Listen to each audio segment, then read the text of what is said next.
Hey everybody, welcome. Let's say it's Discord. Blah blah blah.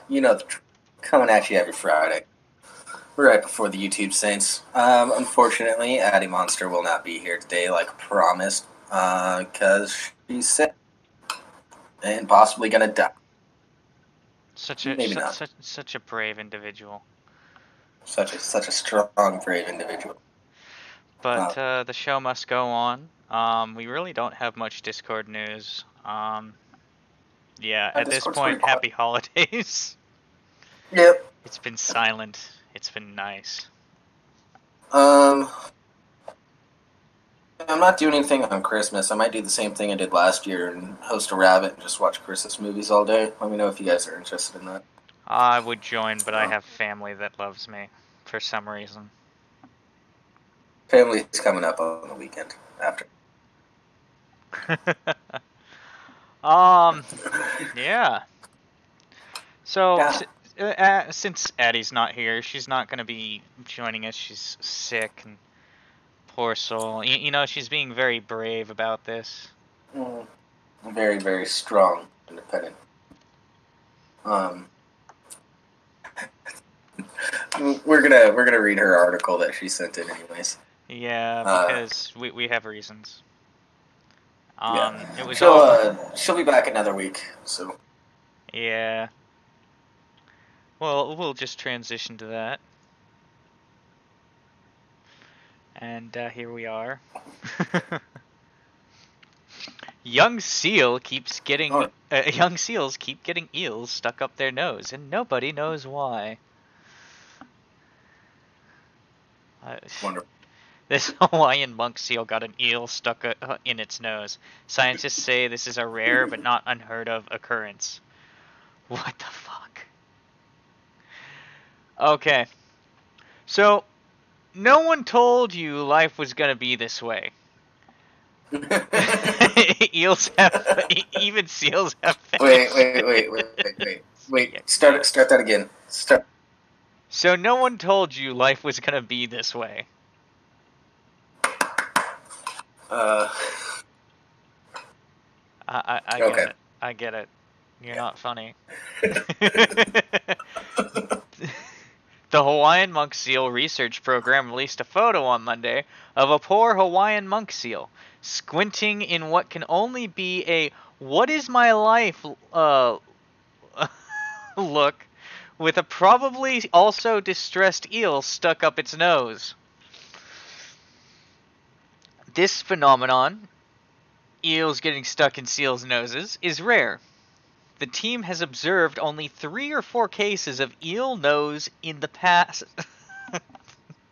of eel nose in the past 4 decades, said Charles Littman, a monk seal conservation biologist with the National Oceanic and Atmospheric Administration, NOAA, Fisheries.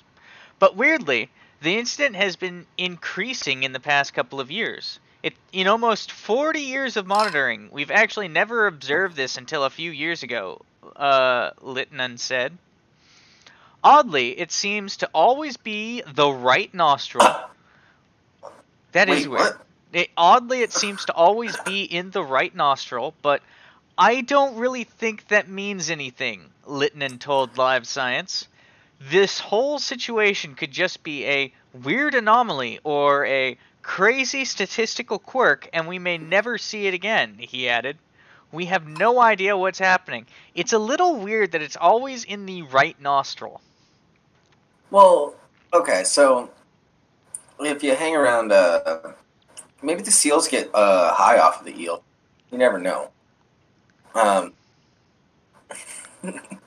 and it being in the right nostril, one thing that you learn around drug users is that there is such a thing like dominant hands. You do have dominant nostrils. So, Um, so what you're saying is it's not getting stuck in there, it's getting snorted? I'm implying that. I'm not outright saying it. Oh dear God. I'm just throwing a possibility out there.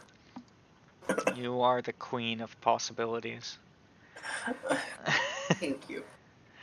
As to how the eel gets stuck, Littman has several ideas. The monk seals feed on or near the bottom of the ocean because they're very efficient and don't like to chase things in the water, he said.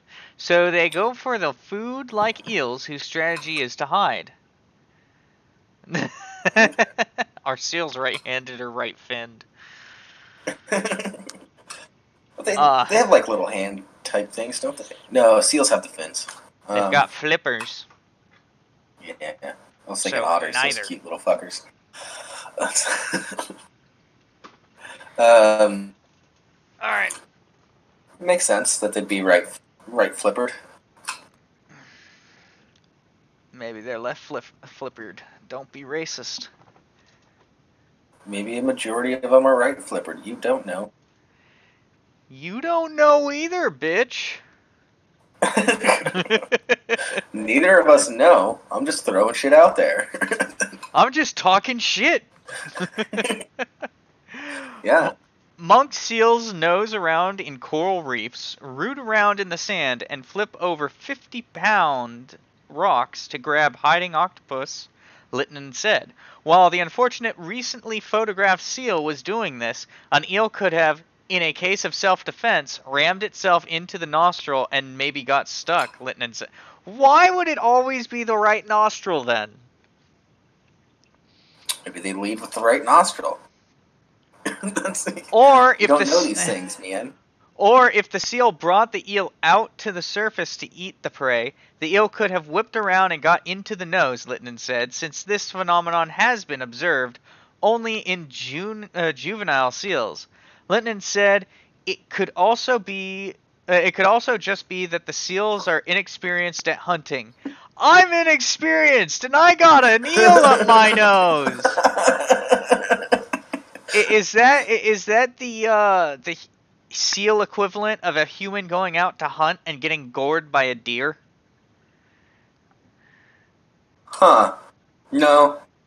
I don't think it's the same thing. The seals seem like they're fine.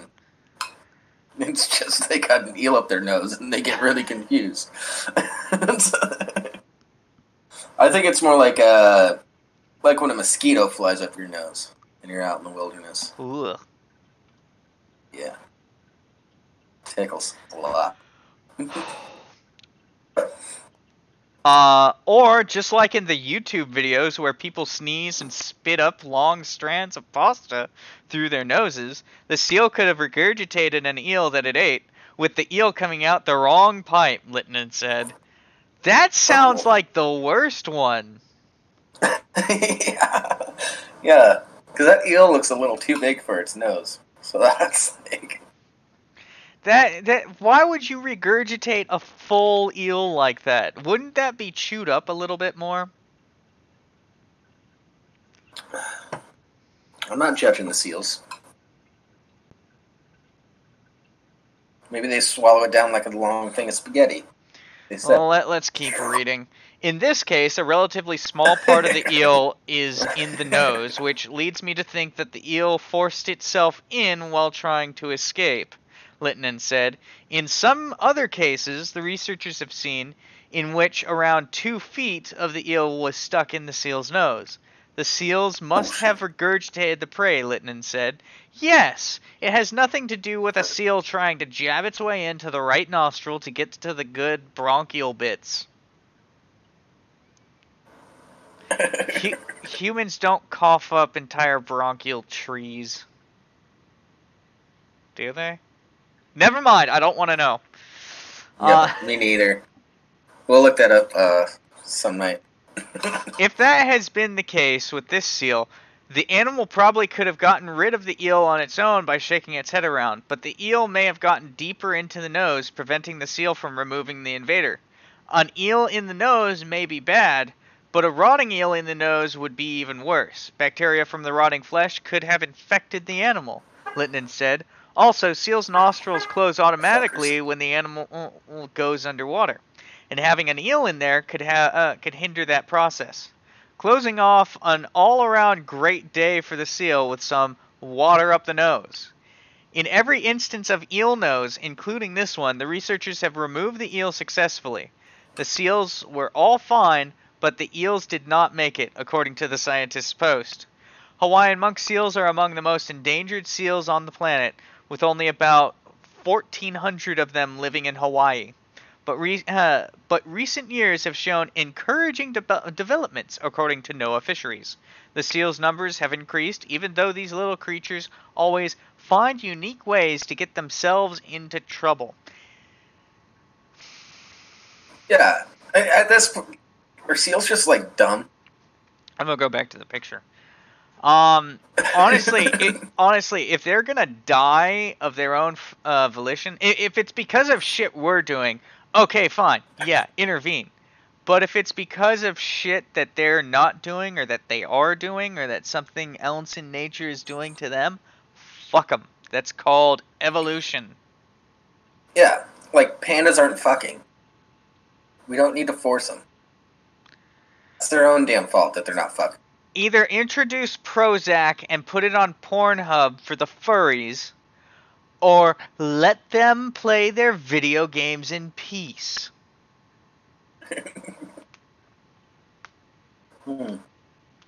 Yeah. So that was a cute story. Cutesy story from the non-present Addy. I don't know. Look at how squinty that seal's eyes are. That seal looks high as. So apparently we have a furry invasion here. Sweet. Jenny Fire XD. Your profile picture. Your profile picture gives it away. You're obviously not a secret furry on here. You're a secret furry to your family, I'm sure. Yeah. I remember my friend had a harder time coming out as a furry than he did as gay. Yeah, I get it. I totally get it. It's just a shit show. Yeah.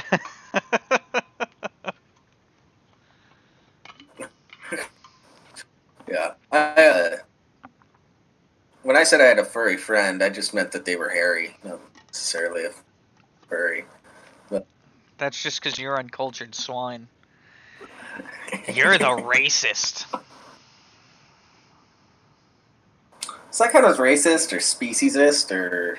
I have no idea. That's a kink shame. We'll just go with kink shame. That encompasses a lot. And chances are, if anything that can be remotely included in sexuality, is going to be a shame of some sort or an ism, then I think kink shaming is the most safe one to go with.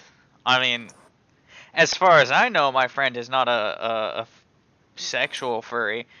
For example, he's got this expensive fursuit. He ain't gonna be wearing that for sex.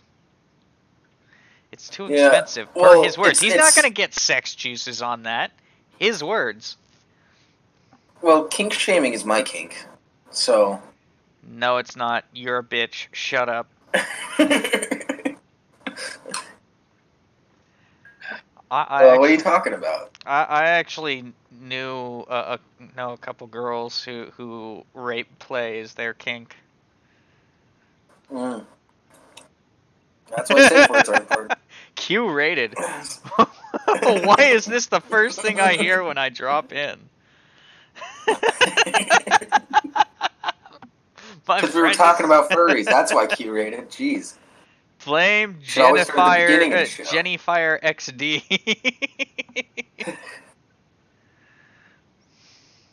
I think we have furries in the. Well, let's move on. Yeah, we have lots of furries in the Discord. Though people will give you shit for a little bit, but if you just roll with the punches, you'll be fine. Roll with the punches and whack them with your dick if you have one. If not, tit works. Whack them with your tail? I don't know. Hit them with something. Your best shot. Hit them with your best shot. Just do that.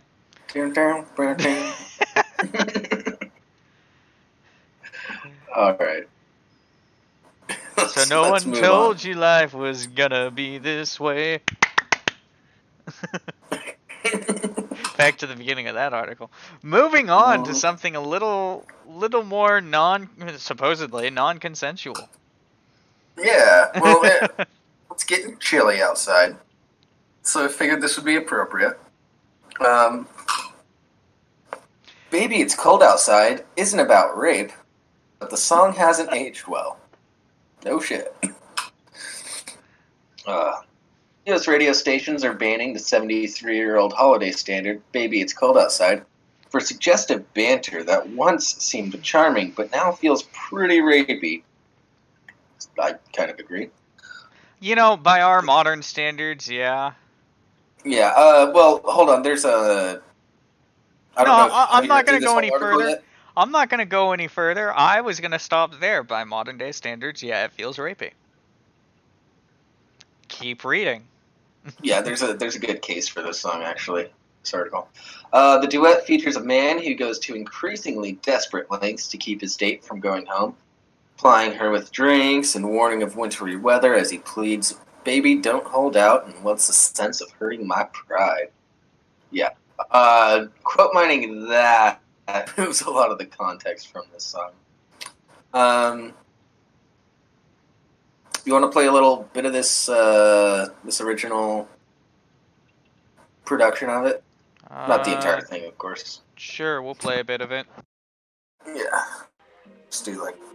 You know, for an evening that started just remember to pause it like 20 seconds. Has definite possibilities. No, before you drink, you must always say, salud. Salud. Well, he didn't kill her, so it's fine. No, Salud. Salud. Yeah. You know, who is that? I would have to ask my girlfriend who those actors are, because she would most likely know, and I'm kind of curious. It'll...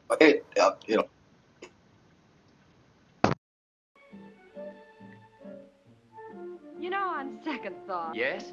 I really can't But stay. baby, it's cold outside. I've got to go But away. baby, it's cold outside. This evening has been Hoping that you drop so in. very nice. I'll hold your hands. They're just like ice. My mother will start to worry. Alright. Oh, what's your My hurry? father will be pacing the floor.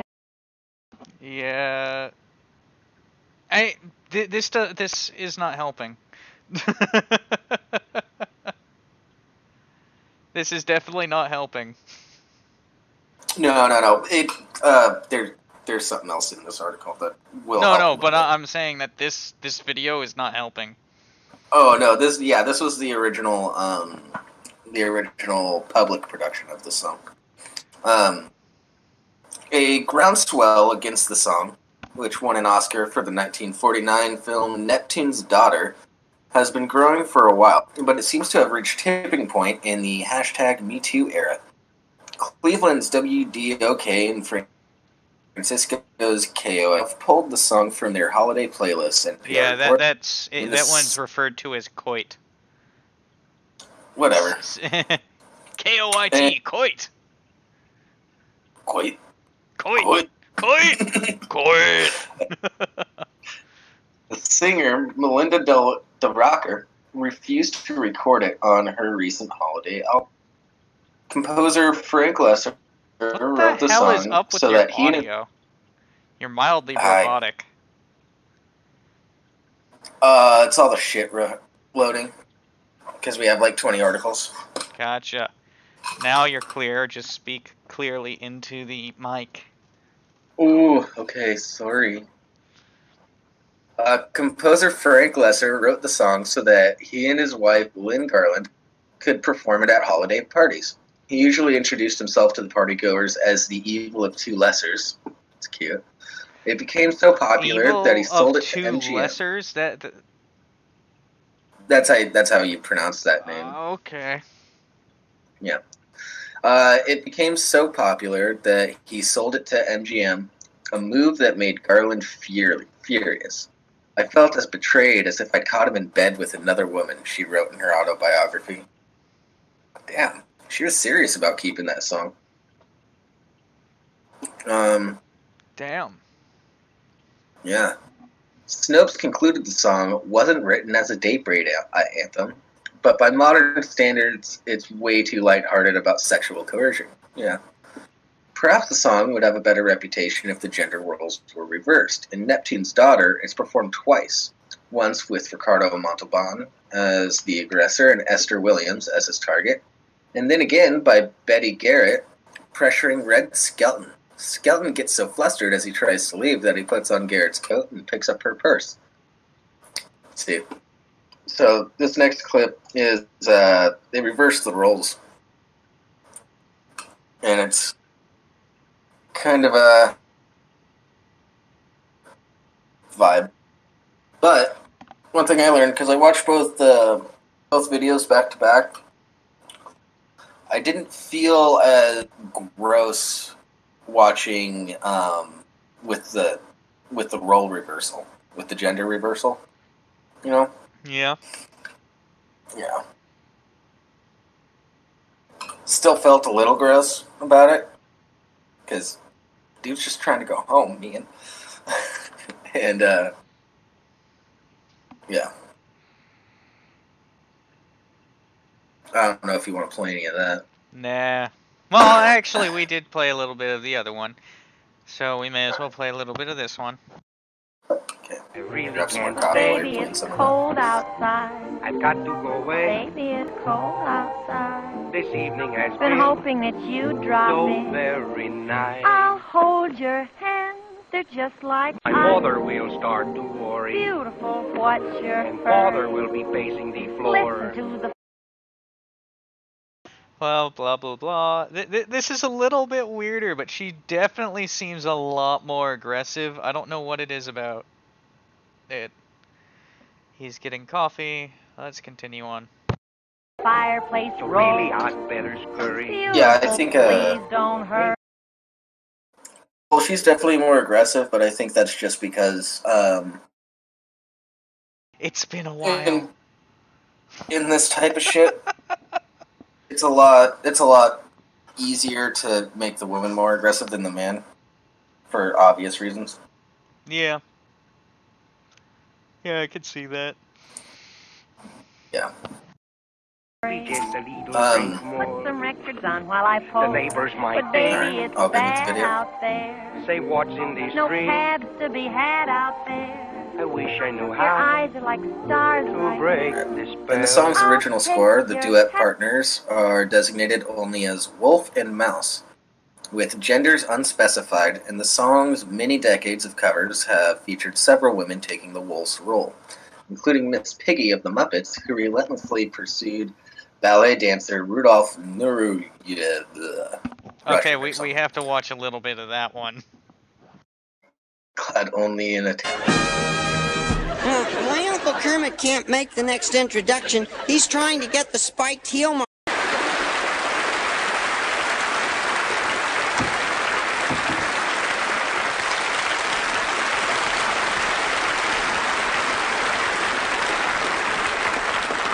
Holy maracas! Okay, let's just jump to here and play. And the other parts ain't bad either. Just think of it. Last week I've been dancing with Natalia Makarova. And today I'm in a steam room with a lady pig. Yes, and isn't it heaven? It's cold outside. I've got to go away. It's cold outside. This evening has been. I hold your hands, they're cold as ice. That's just a bleed little through your bit mic a weird. little bit. Yeah, I forgot to put that up.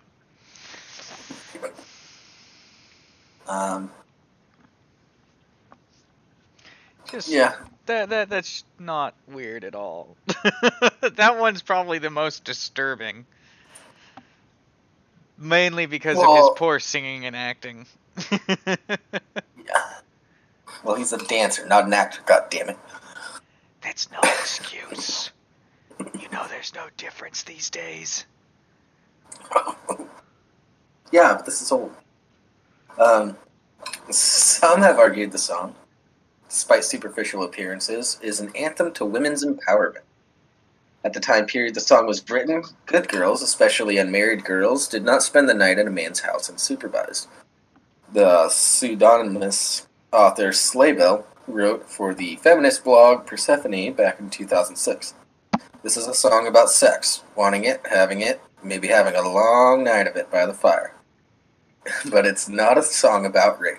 It's a song about the desires even good girls have. In 2015, writer Helen Rosner stripped out the part of the apparent aggressor and concluded that the song was clearly about a sexually aware woman worried about slut-shaming. Huh. The first two verses are both, I have to go, I'm having a great time, but I'm scared of my family's opinions, Rosner wrote on Twitter. She clearly wants to stay, is scared of social ramifications of that choice, and in the end said, fuck society's repressiveness, and stays. If you think Baby It's Cold Outside is creepy, you are robbing the woman in that song of her agency. Rosner concludes, you are the problem, I'm not kidding. Ooh, I like that. It's a good rebuttal article. Interesting. Makes sense to me. Yeah, I've got nothing to say on this. I mean, it's been pretty much done to death by this point. Yeah, but it's going to come up every winter, so might as well talk about it this time. That way we don't have to next time. Yeah. Okay, I'm just going to scroll down enough that everyone can see this read this next article. More parents are naming their babies after healthy foods. Maybe we'll look at that one next week. Yeah, save that one for sure.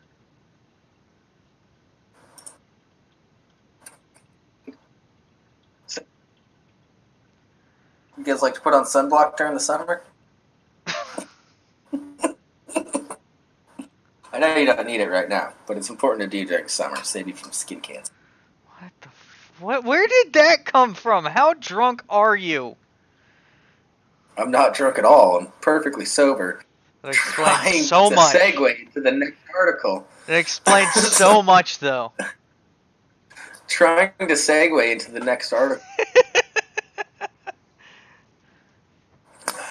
Well, it's and up. nothing else. You found this one. This one looks like your fun shit. Go at it. Meanwhile, I'm gonna get some alcohol. I'm gonna catch up to your level of not in my right state of mind. I haven't had a drop of alcohol. That's the problem. And you're telling me sober Okay. is your right state of mind, are you? Yeah. I've had some caffeine. Oh, Just shit. drinking coffee. Alright. I just had a soapstone nearly hit me in the toes. Oh, jeez.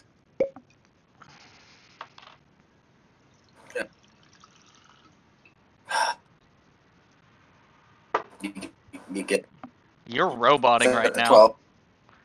I know. That's why I haven't started the article yet. Gotcha. Okay. So, Harvard scientists begin experiment to block out the sun. Ow. Ooh. Ooh. Keep going. Ignore me. A group of Harvard scientists plan to tackle climate geoengineering by blocking out the sun. The concept of artificially reflecting sunlight has been around for decades, yet this will be the first real attempt at controlling Earth's temperature through solar engineering. The project, called Stratospheric Controlled Perturbation Experiment, or SCOPEX for short, will spend $3 million to test their models by launching a steerable balloon in the southwest U.S. 20 kilometers into the stratosphere. Once the balloon is in place, it will release small particles of calcium carbonate. Plans are in place to begin the launch as early as the spring of 2019. The basis around this experiment is from studying the effects of large volcanic eruptions on the planet's temperature. In 1991, Mount Pinatubo in the Philippines erupted spectacularly, releasing 20 million tons of sulfur dioxide into the stratosphere. The sulfur dioxide created a blanket around Earth's stratosphere, cooling the entire planet by 0.5 degrees Celsius for around a year and a half. Ooh. Oh, man. Weird.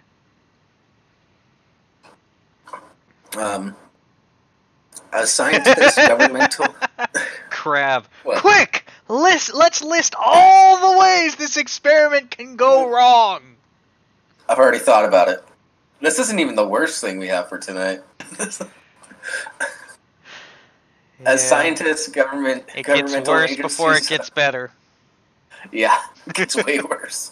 As scientists, governmental agencies around the world, and environmental groups grow increasingly worried of our collective ability to reduce greenhouse gas emissions and curb climate change, the idea of geoengineering a solution has become more accepted. The ultimate goal is to reduce the warming on Earth. This can be done by reducing greenhouse gas emissions, sucking CO2 from the atmosphere, or limiting sunlight that reaches Earth's surface.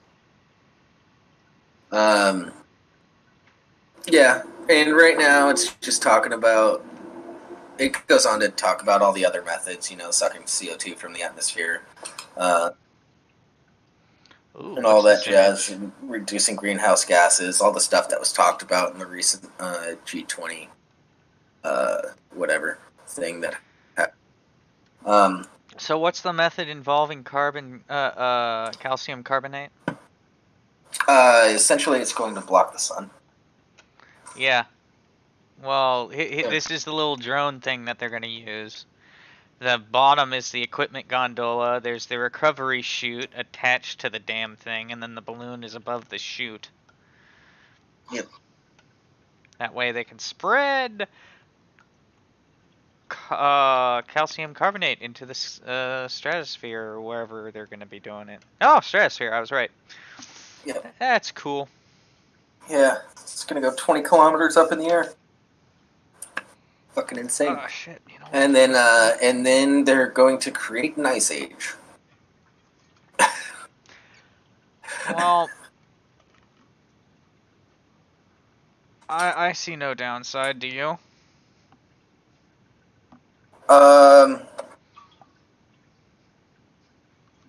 Yeah. I do. I see lots of downsides. I'm already in a place where it's cold.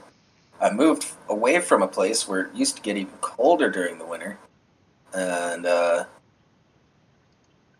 yeah, Canada won't know it. Well, no, you're all going to die. It's going to be worse. YTKW.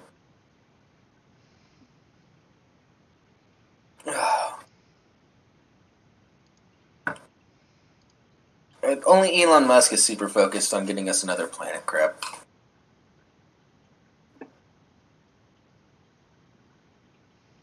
Yep. Alright. I'm pretty much done with that article. I just wanted to... Sunblock for the Earth. You're so useless. Why?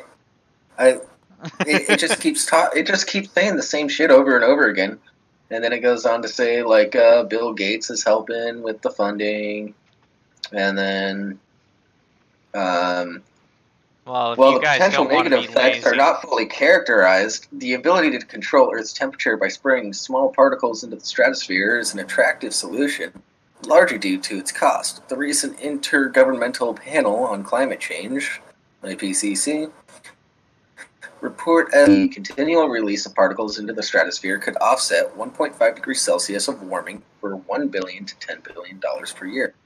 When comparing these costs to the global reduction in fossil fuel or carbon sequestration, the method becomes very attractive. Thus, scientists, government funders of this technology must balance the inexpensive and effectiveness of this method with the potential risks to global crops, weather conditions, and drought. Ultimately, the only way to fully characterize the risks is to conduct real-world experiments, just as the Harvard team is embarking upon. So they don't know what the negative effects could be, but they're going to do it anyway.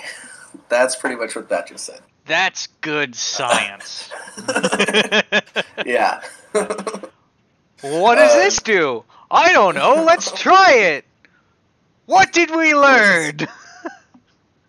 We're all dying. On the plus side, if we get this figured out, we can continue to drive our Hummers. Hey, Javels, read the most recent live chat. If we just crash a meteor into China, it'll throw up dust to block the sun, shut off 28% of global emissions, and put a big dent in overpopulation. Speaking of China... Yeah. Funny you mentioned China. This weekend, China embarks on a historic mission to land on the far side of the moon. Hi, Liv. Early Saturday morning in China, a rocket will launch carrying a lander and a rover bound for the moon. It will mark the beginning of China's ambitious lunar mission, known as that's some sort of weird spelling of change -4, which will attempt to land spacecraft on the moon's far side, the region that always faces away from Earth. No one has ever attempted such a feat, which means the mission could catapult China into spaceflight history. So far, China is among an elite group of 3 countries that have landed a spacecraft softly on the surface of the moon.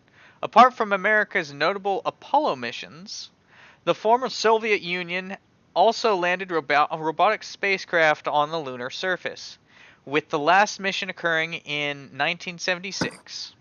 In 2013, China entered the fray, putting a lander and a rover on the moon.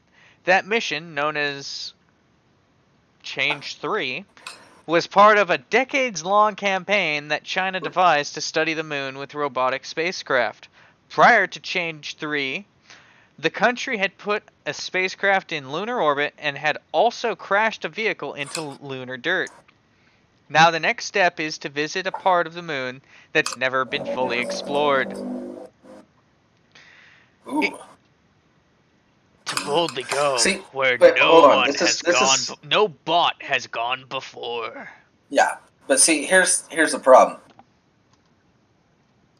China's gonna do it first. Where the fuck is the America that I grew to love?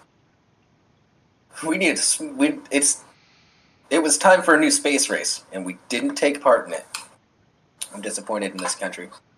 Yeah, what happened to our competitive fuck you spirit?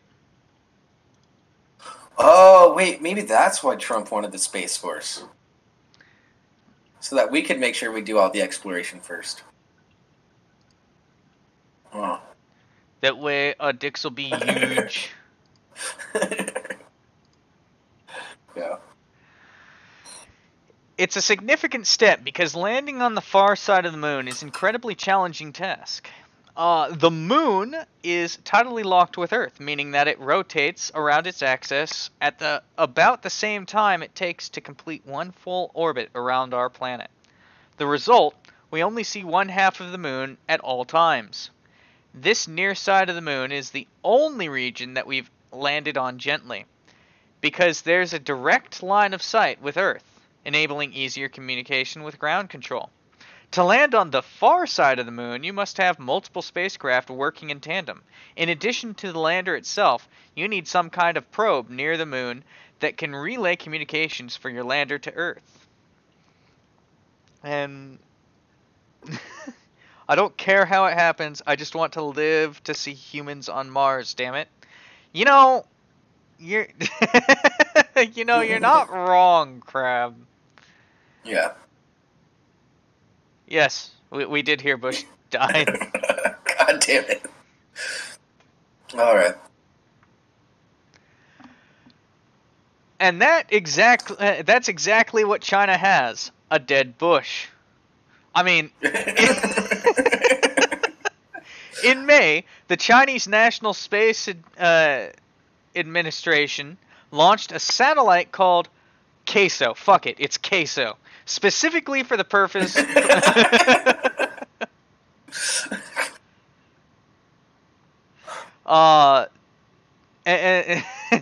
specifically for the purpose of aiding with communications for the upcoming Change 4 mission. After about a month in space, Queso settled into a spot facing the far side of the moon, more than 37,000 miles away from the lunar surface. The satellite is doing circles around a point in space known as the second Earth-Moon Lagrange point. It's a place akin to a parking spot for spacecraft. At a Lagrange point, the gravitational forces of two bodies, stars, planets, etc., equal out in such a way that a spacecraft stays put in relation to the two entities. At this particular Lagrange point, Queso will stay facing the far side of the moon, allowing communications between the spacecraft and Earth using a large curved antenna. Why has it got to be curved? Why can't it be straight and rigid? And yeah, because we don't live on a flat Earth. And I agree, Y2K. It should be Pink Floyd. Yeah, but it has to be curved because it's not a flat Earth. That's why. Demonstrating that you can communicate and perform roving on the lunar far side using a relay satellite is going to be quite a technological feat. And it's going to bring a lot of prestige. Andrew Jones, pardon me, a freelance journalist covering China's spaceflight program, tells The Verge.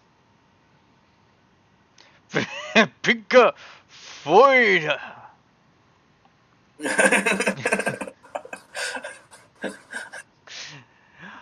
Yes. If it all works. That's not PC. Yeah, well, we're not. And besides, that would be anyway. Japanese, not Chinese. We're not monetized anyway. Like to be someday. Yeah, well, do you really think we're ever gonna get to a point where monetization even matters? By the time we get monetization, there will be no more ads on YouTube. Yeah, but super chats. I gotta say, YouTube's probably the one mainstream social media site that's killing itself the slowest. Mostly because everyone uses it. And then there was Tumblr. Bet you I could beat you at killing myself. Tumblr, we're doing fine! No one's really leaving us. We've got a nice equilibrium. Shit, let's fuck it up. Tumblr's own update post got flagged as inappropriate by their bots. Yeah. You can't fuck up more than that. So I think we're done with this. We all know that that communism is trying to claim the dark side of the moon. Mysterious as the dark side of the moon. I just hope they're nice to the humble moon Jew lizard farmers when they get there. Oh, come on. You know communists don't see reality. Nah. Those poor moon Jews. Hiding on the dark side of the moon. Yeah, I don't know why, Crab. At least if it's permitted, why it would change that permissions. I don't know why any self-respecting site would make that suicide pact. They're not going to end up like Tibet. Tibet was full of bitches. Moon Jews are a hardy people. Yeah. They're lizard farmers. Got the lizards to help them out. Lizards aren't easy to farm. Keep that in mind. You got to be a tough motherfucker. Yeah, and keep in mind they're giant lizards. They're like crocodiles with longer legs. You know those corned beef fed motherfuckers from Iowa?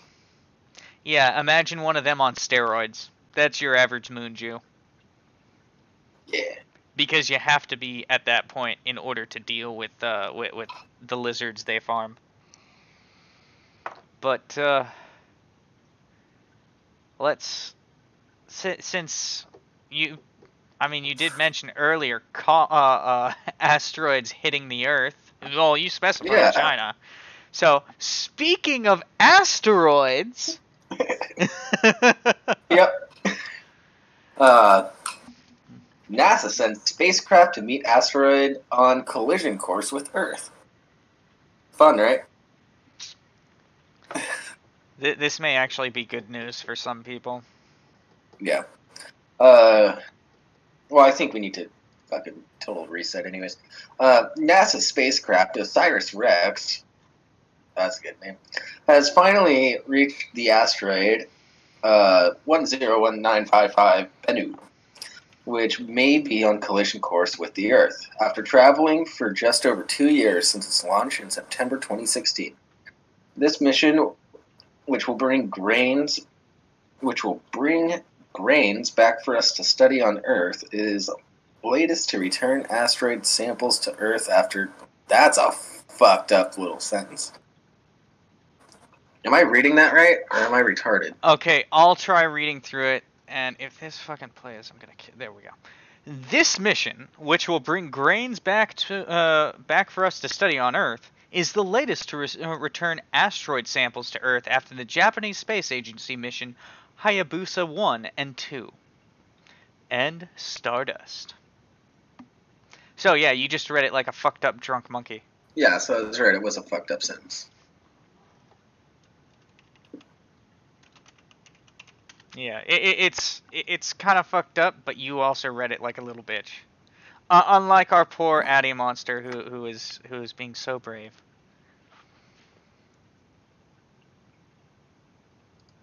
Are you gonna keep reading, bitch boy?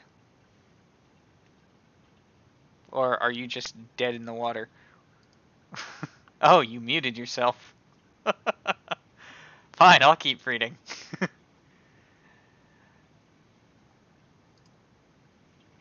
The data will help unveil more about the origins of the solar system and how to protect the Earth from possible asteroid impacts.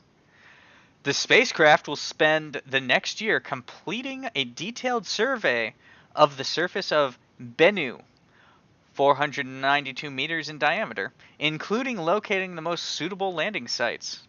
Once a site is selected, the spacecraft will land for about 5 seconds to collect a sample from the surface material, using a burst of nitrogen gas to liberate material from the surface into the sampler head. The spacecraft has enough gas to attempt 3 sample collections from the surface. This will hopefully provide a sample between 90 grams and 2,000 grams of surface regolith material, the layer of material covering solid rock.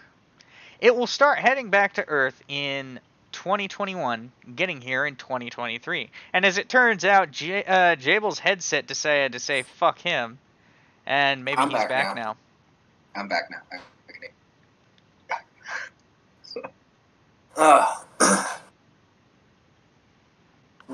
Keep going. Asteroids are material left over from the early solar system, which means they offer a unique look into its early composition. Bennu orbits the Sun between the Earth and Mars. Its composition is of particular interest as we already know it is rich in carbon. This means it may contain organic materials that have remained unaltered since the formation of the solar system. It is not impossible that asteroids like it delivered the building blocks of life to the early Earth. The mission could help us investigate this theory. Though samples return in this major and complex part of the mission, OSIRIS-REx will study the other aspects of the asteroid too. During the survey of the surface of the spacecraft, the spacecraft will also be looking out for plumes and natural satellites orbiting the body. Instruments on board will enable... This person needs an editor. Instruments on board will allow/enable us to identify different chemicals on it. This will help finding the most interesting and richest sample sites to a resolution of about 2 meters. Yeah. So we're gonna discover early conditions of the universe. That sounds like fun. Well, we don't know why they said that it's on a collision course with Earth, but it does say secret threat here. Yeah. It's literally that first paragraph where they describe that. Let's read through that and we'll call it good. The asteroid, Bennu, is of interest to Earth for another reason. Bennu may be on a collision course with Earth in the future. It is theorized from the study of the orbit of Bennu that gravity interaction between the two bodies during a close approach to Earth in 2060 will slightly alter its course. This means there is a cumulative 1 in 2,700 chance of an Earth impact between 2175 and 2199. You know, when we'll have railguns capable of going boom with said asteroid and we don't have to care. Yeah, well, it only took us 2 years to get to it in the first place. So, I mean, if that happens and it gets on an actual collision course with Earth, we can just send some sort of little plantable rocket on there and just sort of divert it a little bit. That's all it would take. Yeah. Fun shit, though. Yeah. And I mean, 1 in 2,700 chance. That's a pretty high chance considering space and how big it is. So, Speaking of how big it is, have you ever noticed how empty it is? yeah. Fucking empty. Oh. I mean, it's like a lot of it just doesn't exist that should. Speaking of which, Are you talking about it's like really dark out there? And it's really dark, and this theory may explain why it's so dark. all right. This theory may explain why 95% of the universe is missing, and you feel free to read this. Oh, I will. Scientists may have finally cracked a decades-long fabric of the cosmos. As much as 95% of the known universe is quote-unquote missing, meaning it cannot be explained by scientists, and a newly discovered dark fluid could solve the conundrum. The material, which scientists say possesses negative mass, brings together dark energy and dark matter into a single phenomenon. It has long been thought that dark matter and dark energy, invisible substances, never been observed by scientists, make up parts of the universe that modern physics explain. But until now, scientists had no way to describe just how the pair fits into the theoretical jigsaw of the cosmos. James Farnes, who led the team at the University of Oxford, said, "We now think that both dark matter and dark energy can be unified into a which possesses a type of negative gravity. If real, it would suggest that the missing 95% of the cosmos had an aesthetic solution. They'd forgotten to include a simple minus sign. Findings were published in Astronomy and Astrophysics. Our current model of the universe, called Lambda CDM, tells us nothing about what dark matter and dark energy are like physically. We only know about them because of the gravitational effects they have on another. On other observable matter. God damn it, you need an editor now. Scientists had previously suggested that the existence of negative matter could bring dark matter and energy together into one unifying theory. This sounds dangerous. I'm just gonna say, but oh wait, hold on. Who's calling Steve Buscemi a B-list actor? What? Did you call Steve Buscemi a B-list actor? No. No. Okay. Crab was bitching about that. Yes, he is Oscar-worthy. If you've ever seen Boardwalk Empire, you'd know that. Okay, sorry. I thought some shit talking was going. Why would Steve Buscemi ever be called a B-list actor? I mean, whatever list he's on, he's a fucking awesome guy. Yeah. We can talk about his what he did on 9/11 and all this shit, but you do not fuck with Steve Buscemi. You do not do it. He's a treasure. He's like a gritty Tom Hanks.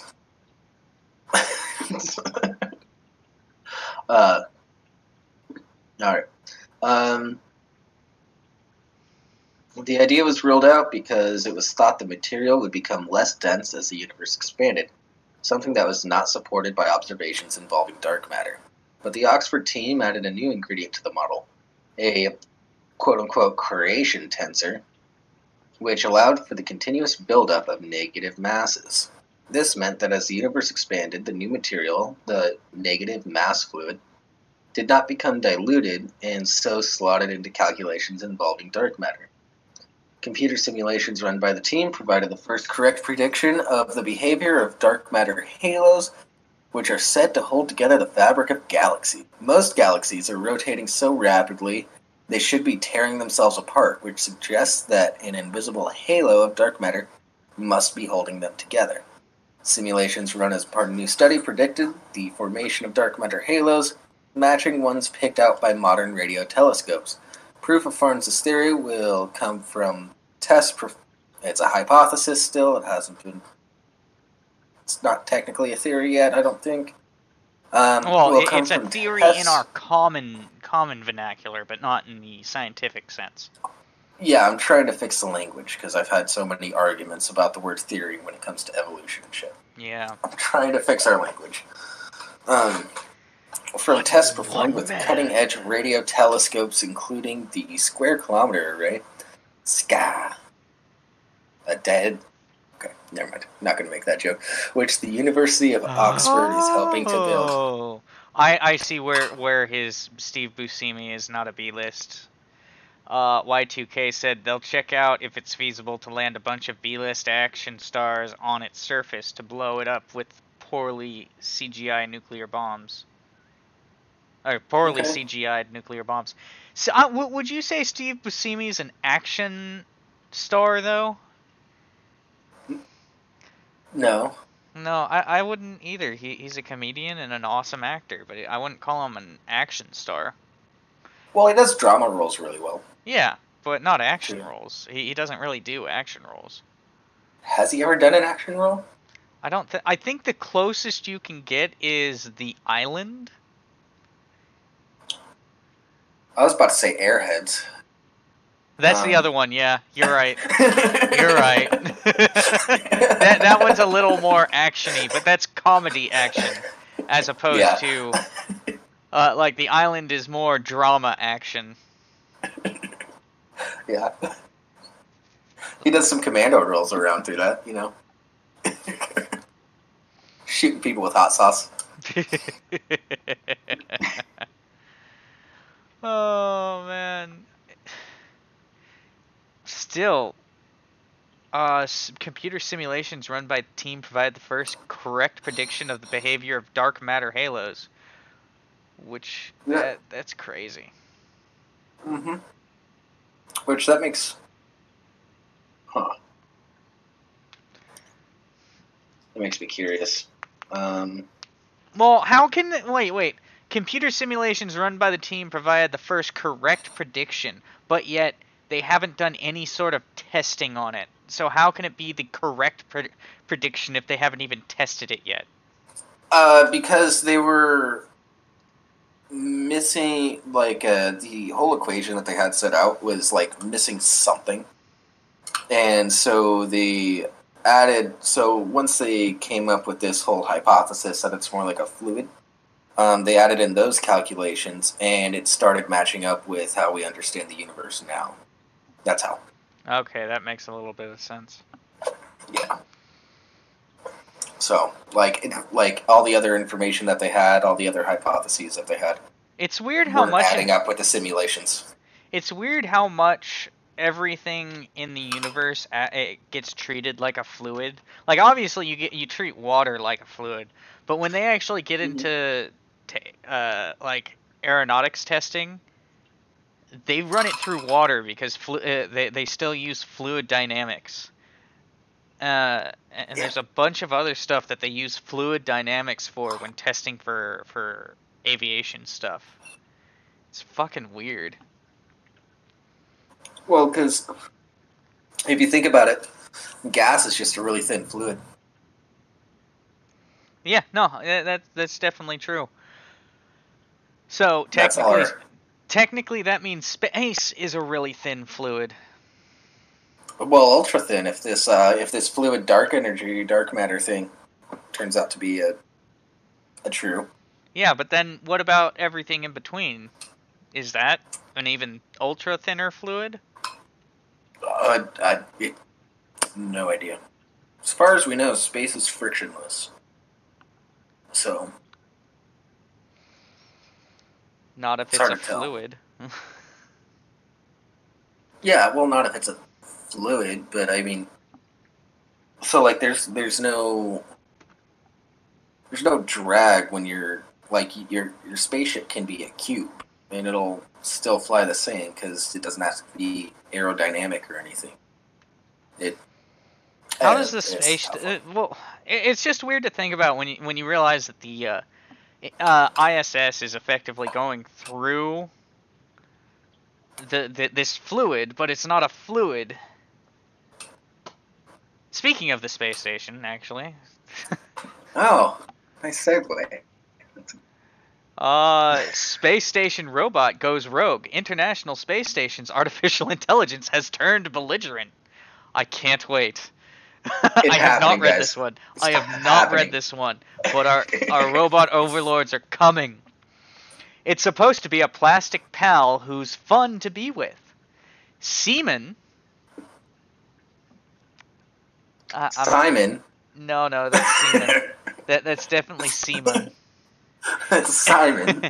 Isn't much to look at. Just a floating ball with a cartoonish face on its touchscreen. It's built to be a personal assistant for astronauts working on the ISS. It's also supposed to be something more.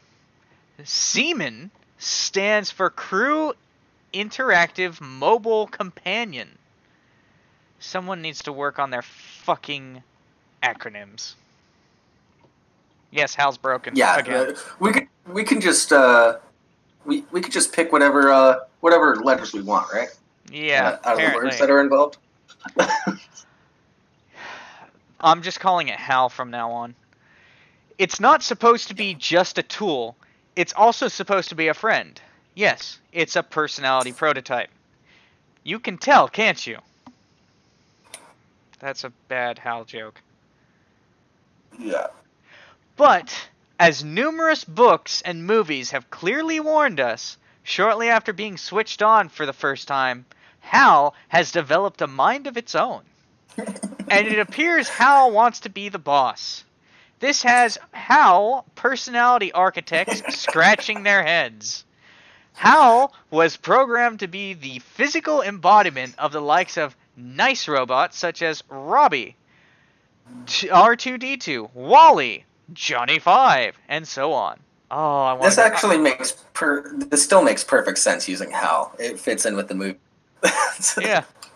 Instead, Hal appears to be adopting characteristics closer to the Marvin the Paranoid Android of The Hitchhiker's Guide to the Galaxy, though hopefully not yet the psychotic Hal of 2021, A Space Odyssey infamy. You mean 2001: A Space Odyssey? I don't give a fuck.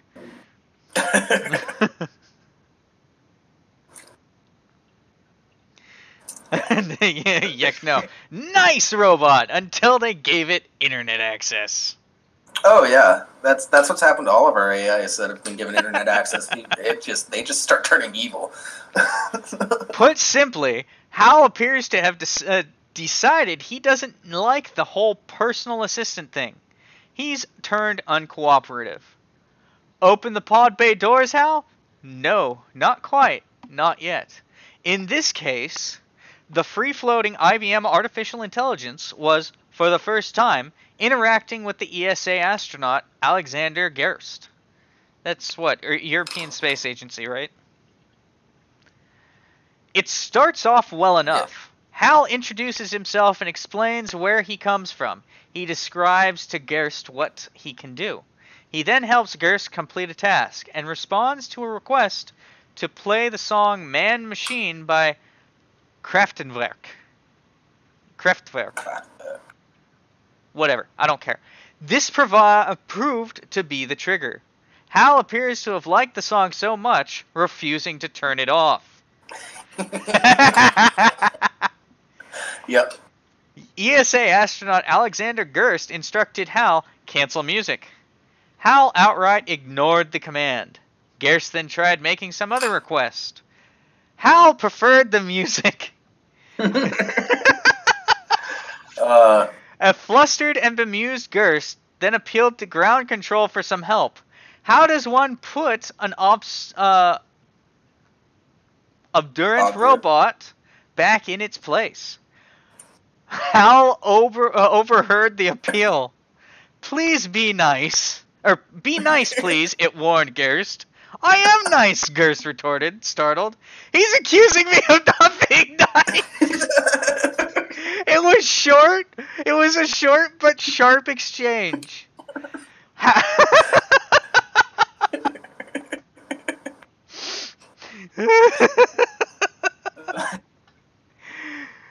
Hal, now back in his box, powered down.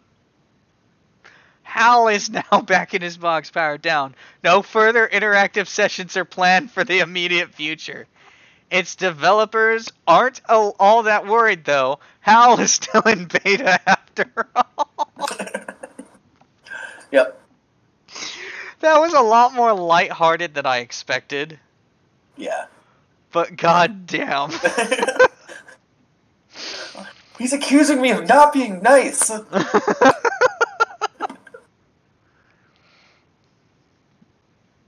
Oh, yeah. Oh, man. It's fun. Holy shit. Still worked out better than Fallout 76 beta. Oh god, Yekno. I guess we won't be that bit of layer. I guess we won't be throwing Simone into into a black hole anytime soon. Speaking of black holes,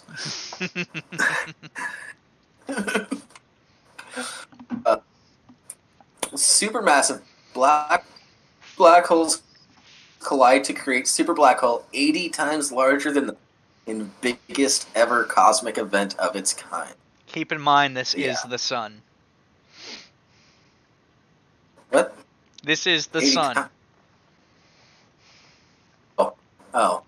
Wait, are they talking about bigger? You know, that's a good question. Bigger than, like our sun, or bigger than this web? When they say sun, they usually talk about our sun. Because most people think of it as the sun, and most people... Yeah, Y2K, you're right. The fact that it doesn't involve porn is a travesty. But this is the sun, so it's kind of just censorious, and it may be completely wrong. But there is a possibility it's true. Who the fuck knows? Well, you can trust most news sites with things like this, you know. As long as they aren't flat-out parody sites.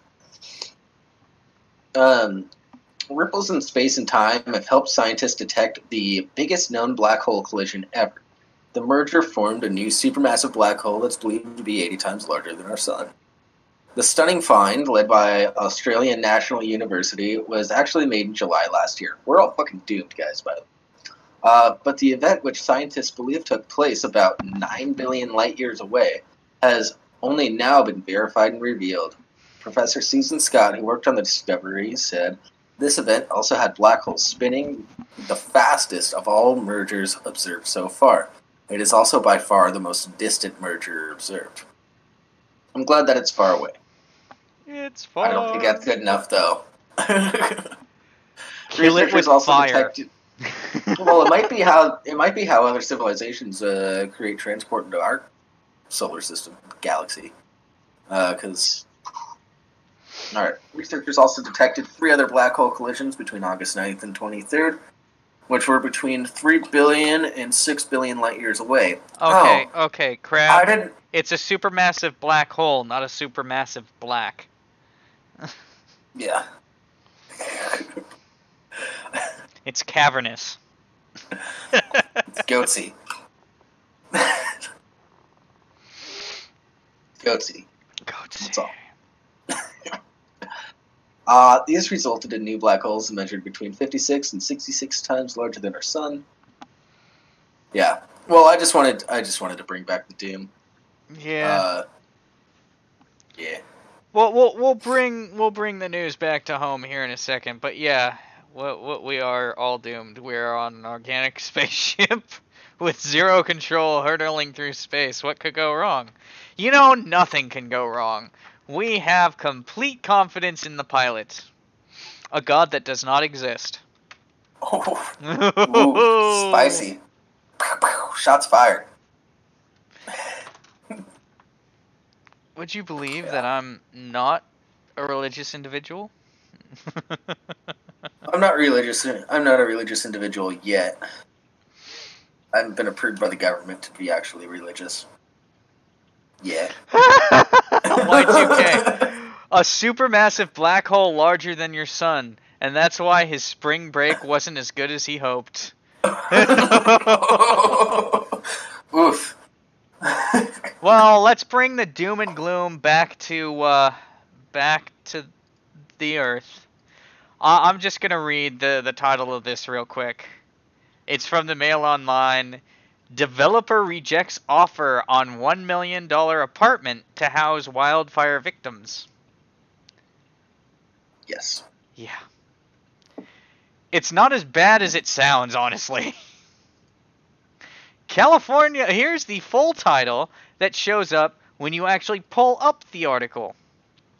California property developer rejects 2 offers on her $1 million apartment to house families who lost everything in last month's killer wildfires, which destroyed thousands of homes across the state. I'm going to skip the bullet points. A California property developer has taken her $1 million apartment off the market to house survivors of last month's wildfires.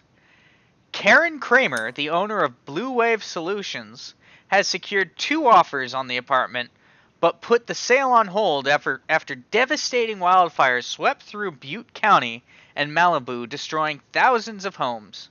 Kramer from Oakland told KTVU that she decided to offer her space to victims of the campfire blaze who had lost everything. In the long run, we're housing a family. That means more, she said. A Calabasas father and his 2 sons from where the first move from blank were the first to move into the that needs an editor. So that family was the first to move into the apartment, a 2-bedroom, 2-bath apartment which came free with all the furniture included, KTVU reported. Calabasas, a celebrity enclave best known as the home of the Kardashians, was one of the badly affected areas.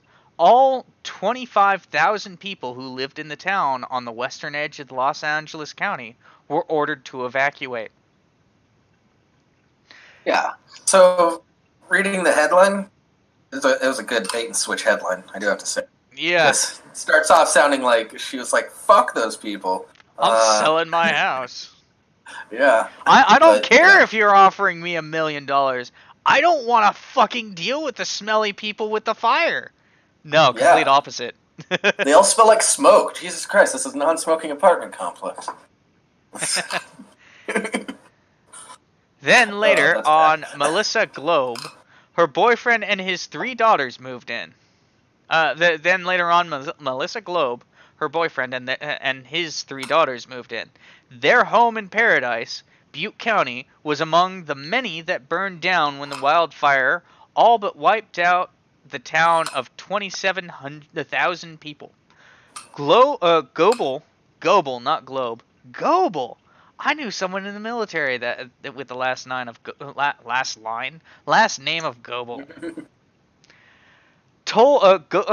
Goebel told the station that the toughest part of losing their home has been the constant moving around from place to place. We've been living here since the 25th, so the Sunday after Thanksgiving, she explained to KTVU. And a lot of pictures. You move into a VRBO, and a couple of days later, you move to the next spot. Then the next spot, she said.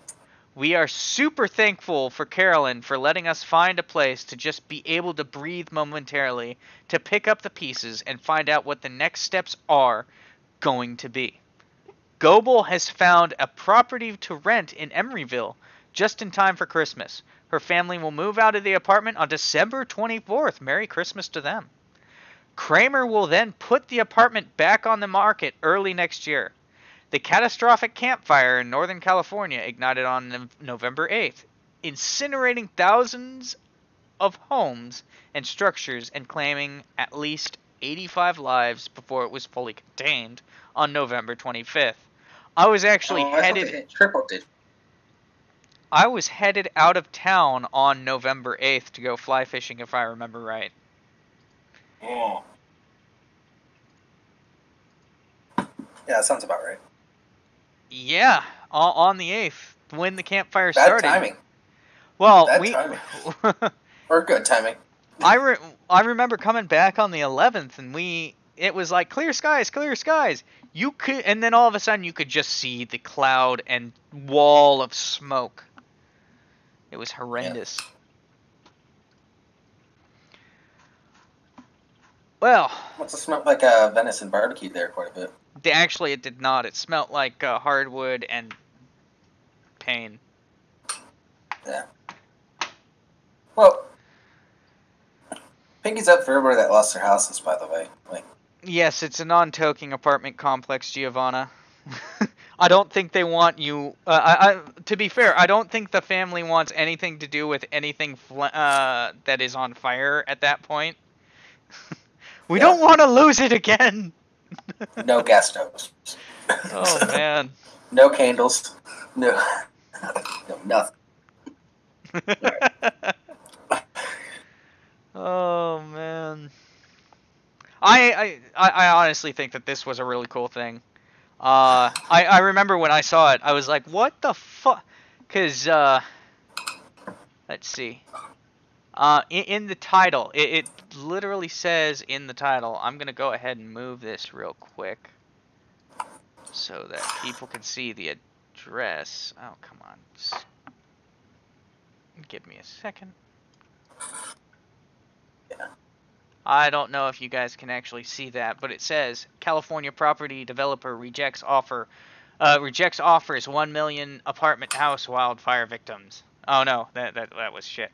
It says developer rejects offer on 1 million apartment to house wildfire victims.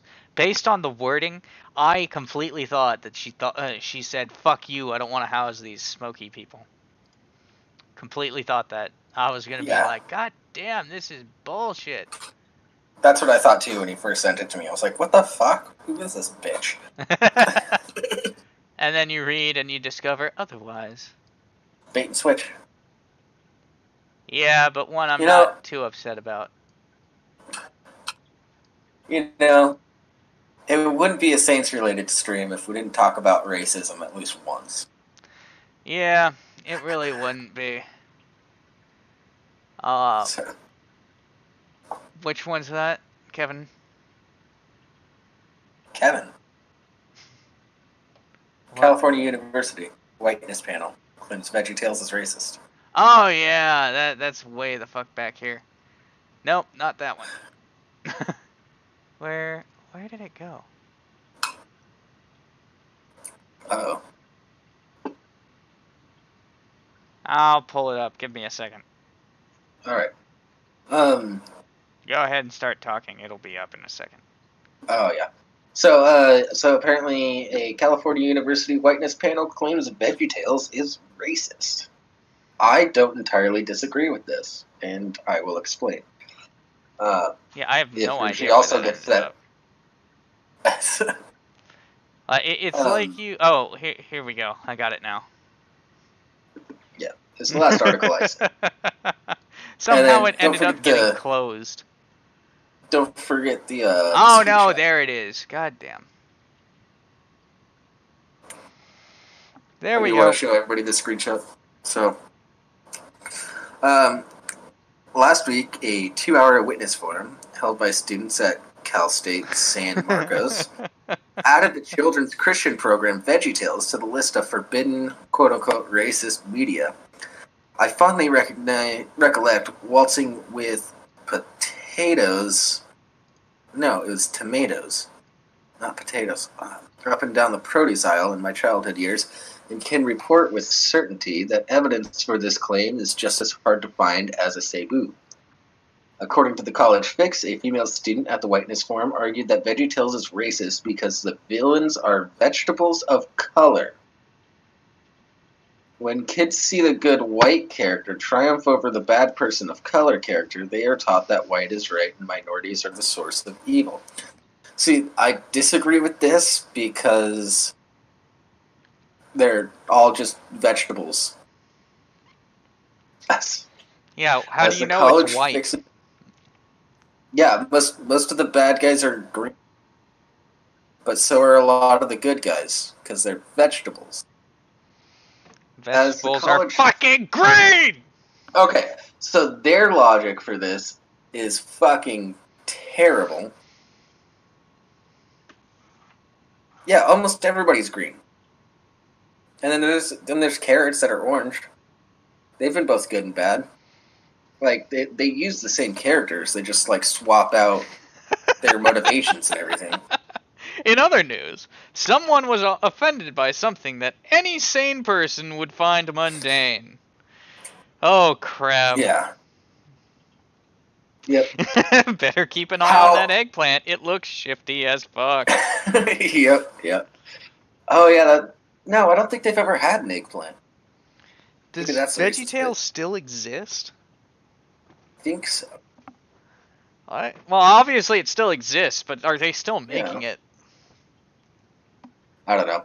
As the College Fix's Drew Van Voorhees explained, the female student argued that the accents of the evil characters tend to sound ethnic, such as Latino, while the good characters sound white. Okay. Some of them, like there's like some sort of squash that has like a Latino accent. He's been both a good and bad guy. They swap out characters. It's like a play. Yeah. I never thought I'd be defending VeggieTales. Me neither, especially with what I'm about to do, which is give them actual proof that it's anti-Semitic at least.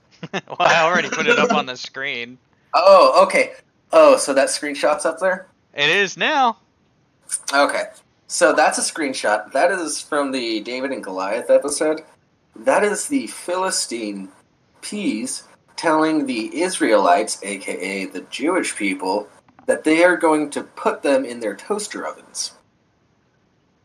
That is a legit quote. That is a legit screenshot from an episode of VeggieTales. That's an argument you could use. Assuming people's accents is garbage. Oh, man. For those unfamiliar with the children's program, VeggieTales is a kid cartoon show featuring vegetables and often portraying biblical allegories. The main characters are Bob the Tomato, certainly a vegetable of color, namely the color red, and Larry the Cucumber. Contrary to protestations of racism, the show even has a blatantly anti-racist song. Huh. Hold on. All vegetables are part of one race, even though they are of many colors. They are all descended from the same parents, the Adam and Eve of vegetables, who foolishly ate a forbidden fruit. Irony? And screwed everything up for all the vegetables descended from them. At least I'm pretty sure that's the story. Okay. Yeah. Play the song. What song? Which song are you talking about, Spectacular?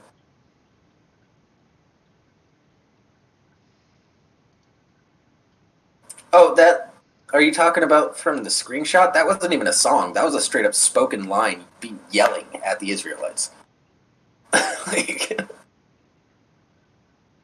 Oh, are you talking about the theme song? I don't think we can get away with that. I don't even want to try. No. The Christians have very, very, very deep pockets. And we don't. Like, at all. Mine are currently turned inside out. They're so shallow. I'm wearing girls' jeans and the pockets don't even exist. They're so shut. Why does that not surprise me? I bet it's got a zipper on the ass crack, too. No. I'm not a degenerate.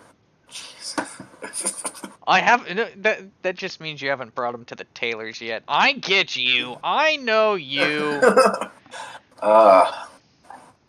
You're being pretty homophobic right now. I do have to say. All right. Well, that brings us to the end of the show. Oh shit. Oh shit, Morty. You guys know the drill. Follow me on Twitter. Follow Rimshee on Twitter if you can find him. And people have been finding me. I had an old friend that I haven't talked to in a long time found me on Twitter and added me, and I'm sitting there going, how the fuck did you of all people find me? She's awesome. I don't want anybody I know in real life to follow me on Twitter. I have my mom blocked. I don't use Twitter, so I do. All the time. Yeah, well, you're trying to get that deep. How do you think I found this racist VeggieTales article? You're a horrible person. Oh, shut up, crap! Hold on, wait. We can moderate moderators.